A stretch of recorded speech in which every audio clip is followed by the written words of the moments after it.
Amigos, gracias por acompañarnos. El día de hoy me da muchísimo gusto recibir aquí en el estudio a la doctora Azalia Judith Ortiz Rodríguez. ¿Cómo estás? Muy bien, muy bien, muchas gracias. Regresando de vacaciones. Oye, qué gusto recibirte y más, pues, vamos aquí a tener una serie de entrevistas justamente hablando de temas que tienen que ver pues con nuestro San Luis Potosí y las cuestiones que tienen que ver, pues muchas de ellas con el cambio climático. Ah, sí, claro.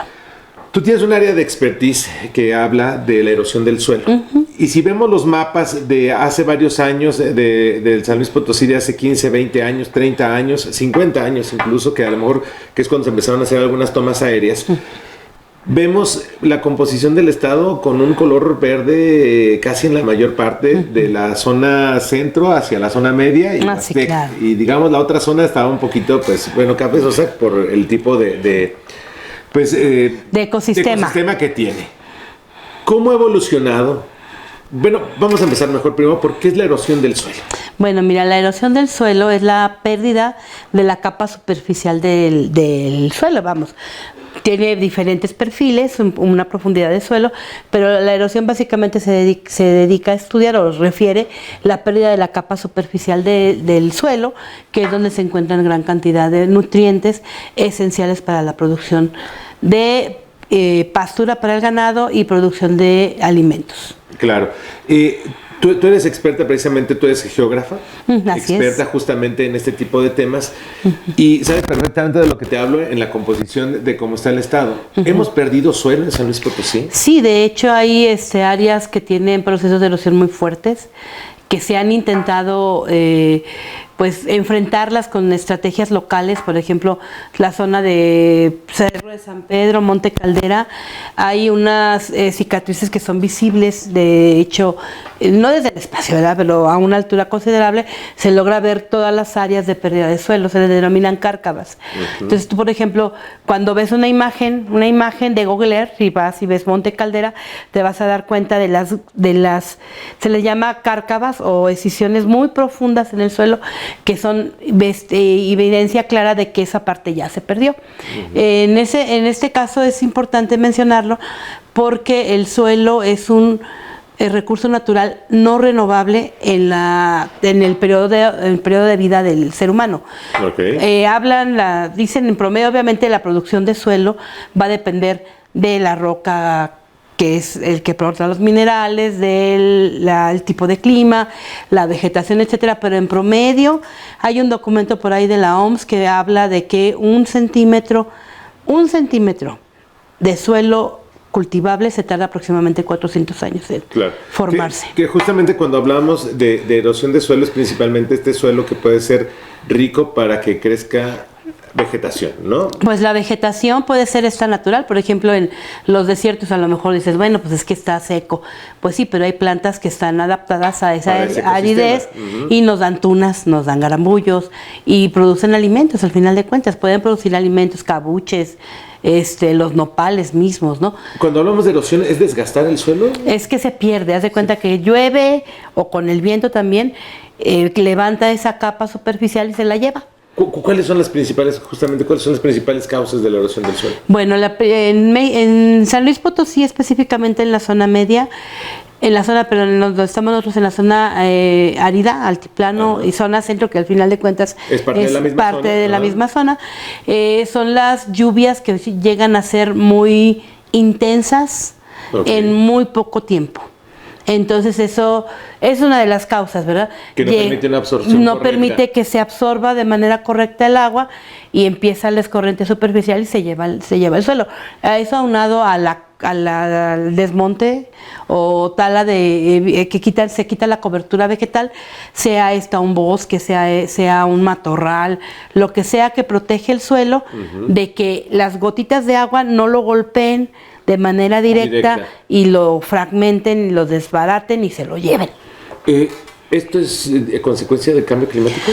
De hecho, el informe de expertos sobre el cambio climático menciona que una de las zonas más vulnerables son las zonas áridas, precisamente porque el cambio climático implica para las zonas áridas lluvias torrenciales o lluvias muy intensas que se pueden ir repitiendo cada vez más, lo cual no significa que se cambie el clima, sino que hay más precipitación más intensa y eso puede generar la erosión de suelo. Que a pesar de que es agua, no trae un beneficio como tal. Pues lo que pasa es que escurre, no se infiltra. Nosotros, por ejemplo, en San Luis Potosí, tomamos agua del pozo que está abajo de los mantos freáticos, pero la intensidad de la lluvia también no favorece que se infiltre, que hace infiltración, porque cae como un chubascazo rápido y se va.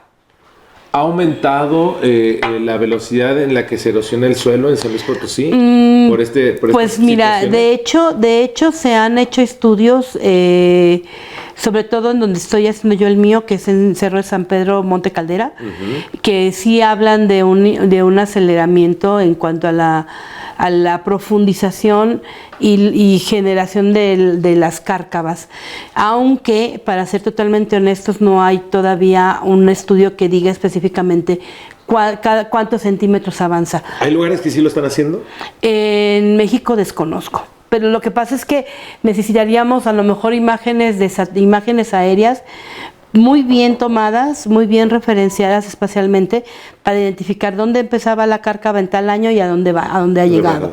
Entonces, el detalle es que esa información pues sí existe, pero a lo mejor son esfuerzos individuales, no se ha hecho algo como un conjunto, que alguien se dedique a agarrar toda esa información y a ver exactamente cuánto ha avanzado. Además, un proceso de erosión de suelo no avanza en un año, o sea, son muchos años los que tienes que estar investigando y por desgracia pues las investigaciones que se hacen pues se hacen con base en un presupuesto que no siempre es O sea, podemos ver algunos mapas pues algo viejos de tomas aéreas de San Luis Potosí o del país. Sí, claro. Donde justamente la parte verde, como lo decía al principio, se ha ido reduciendo y va caminando hacia la Huasteca, que también, tiene una situación de pérdida de agua. Así también están teniendo problemas de agua, de accesibilidad al agua, y sobre todo en la zona huasteca el detalle es el cambio de uso de suelo, porque por ejemplo tienes en las partes de los valles siembras de caña, pero en las laderas tienes selva. Y generalmente lo que yo he visto durante mi trabajo de campo cuando estaba en la licenciatura es que en las laderas siembran cítricos, frutales, pero las raíces de los frutales no son tan fuertes para detener el suelo.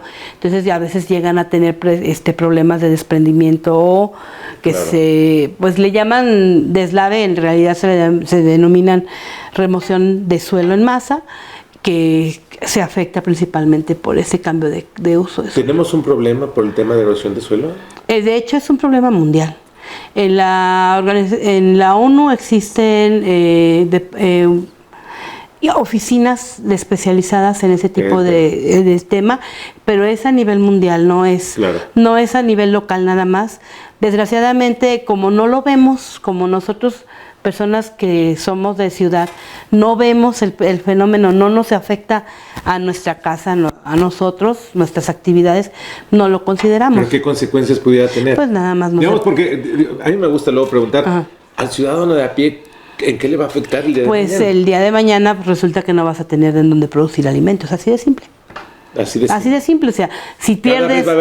Cada vez va a haber menos áreas cultivables o con una calidad de suelo que te permita generar alimentos necesarios para las personas. Y por ejemplo, si tú eres un dueño de un terreno, imagínate nada más, tienes un terreno y tú tienes a tus vacas produciendo pues lo que es tu economía, y de repente empieza cada vez a haber menos pastos y luego se hace una excisión, una línea de drenaje profunda y ya no puedes ocupar el terreno.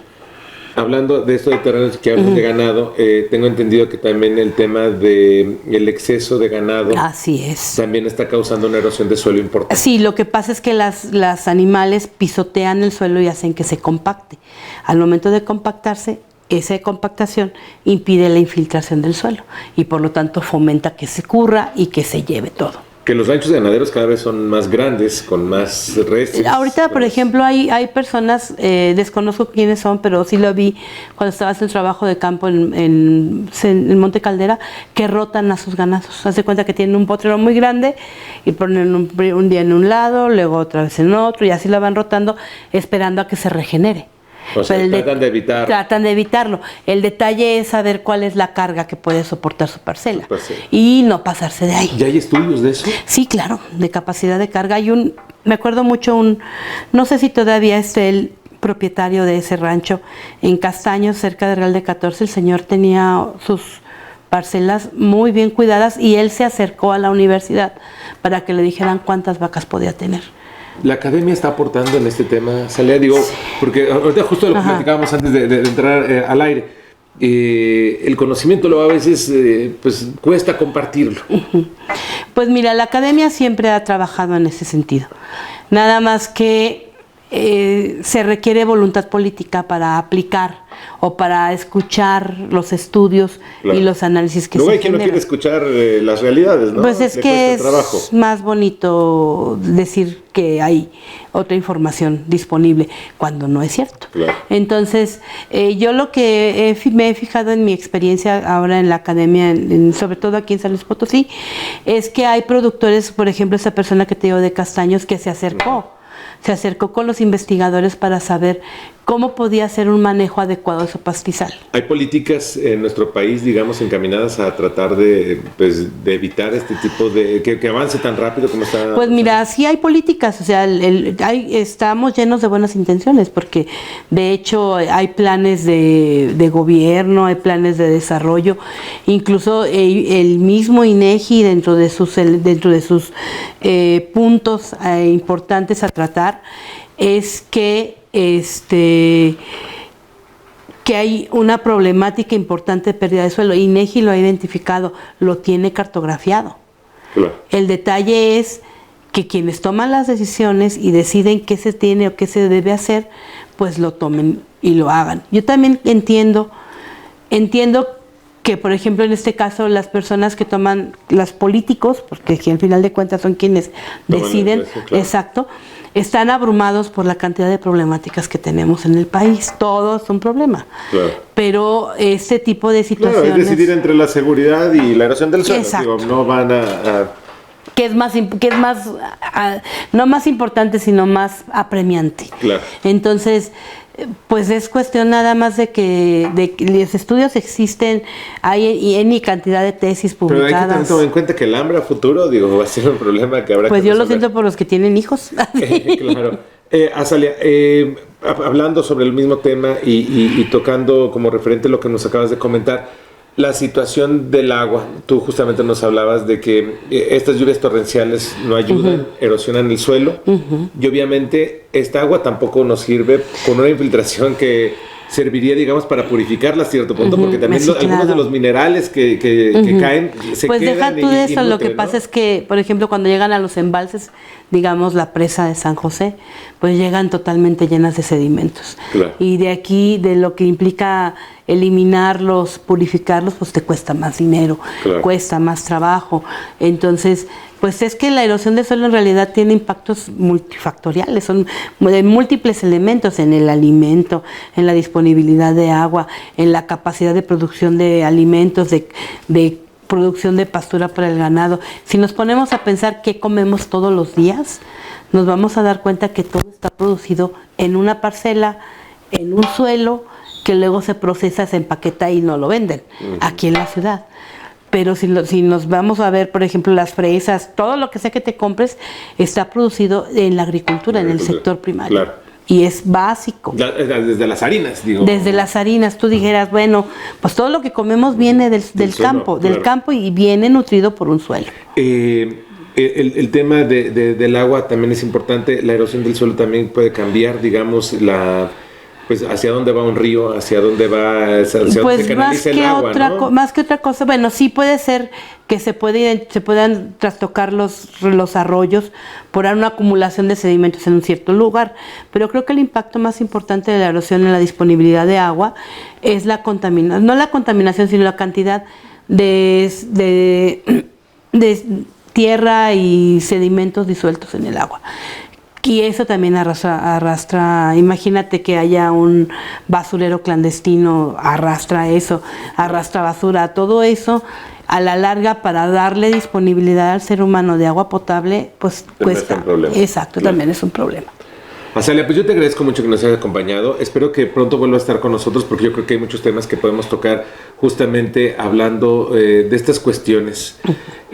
Sabemos que, pues, tú lo dices, es un problema mundial.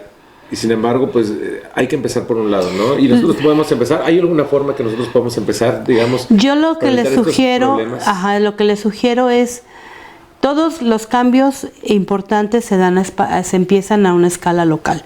No hay una estrategia mundial que diga vas a hacer esto y en todo el mundo se aplica. No. Pequeños cambios en nuestra vida generan grandes cambios a la larga.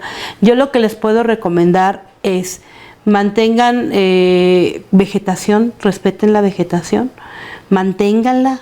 Dice muchas personas, es que es un matorral y está feo, pero es un matorral que protege el suelo. Claro. Hay que entenderlo desde ese punto de vista. Que todo lo... de la función en su ecosistema, exacto, ¿no? Exacto.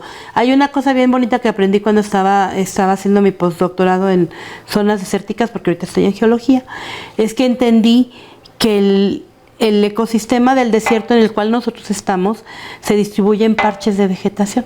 Hay un parchecito aquí, luego otro parchecito acá y así. Entonces cuando la escorrentía, cuando la lluvia cae y escurre, se atrapa en un parche y luego se va a otro parche y así. Y esos parchecitos que nosotros o la gente en general ve como un lote baldío sin uso, esos parchecitos favorecen la retención del sedimento, favorecen que el agua se retenga. De hecho se les llama islas de fertilidad.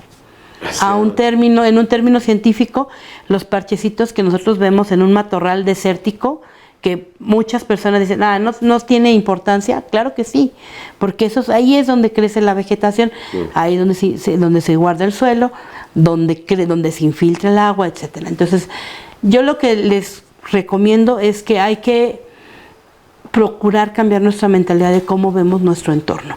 Claro. En una zona desértica como en la cual habitamos, un pasto verde, una carpeta verde perfecta no es viable, es mejor tener un buen matorral. Un matorral bonito, que se vea bonito, que tenga esa función. Y en lugar de desmontar, porque pues como es un lote baldío, pues se ve mejor desmontado, no es cierto. No es cierto, eso no es cierto. Bueno, a veces las autoridades piden de que tengan que estar, entonces es malo. Claro, pues es que le estás quitando la cobertura al suelo, luego se molestan porque tienen un montón de tierra en la calle, pues ¿cómo si acabas de quitarle la cobertura? Claro. ¿Cómo quieres? O sea, el punto es que creo que nosotros como ciudadanos debemos de empezar a cambiar nuestra forma de ver las cosas, el entorno en el cual vivimos y entender que aquí en San Luis Potosí lo viable son matorrales, un huizache, un mezquite, una retama. Que son árboles que son árboles poca agua. Que son de aquí de zonas desérticas, no requieren cuidados y protegen el suelo. Claro. Azalia, pues muchísimas gracias. Espero que pronto estés nuevamente con nosotros y poder platicar precisamente de cómo precisamente ya es un problema grave. Sí, la verdad es un problema grave. Decir que cuándo podría serlo, ya es un problema grave. Yo creo que sí se puede agravar todavía más. Bueno, es que si siempre no acción. Dice el dicho que se verán cosas peores. Así es. Yo te agradezco muchísimo, pero por lo pronto usted quédese aquí en nuestras redes sociales. No olvide consultar el periódico impreso. Nos vemos y escuchamos a la próxima.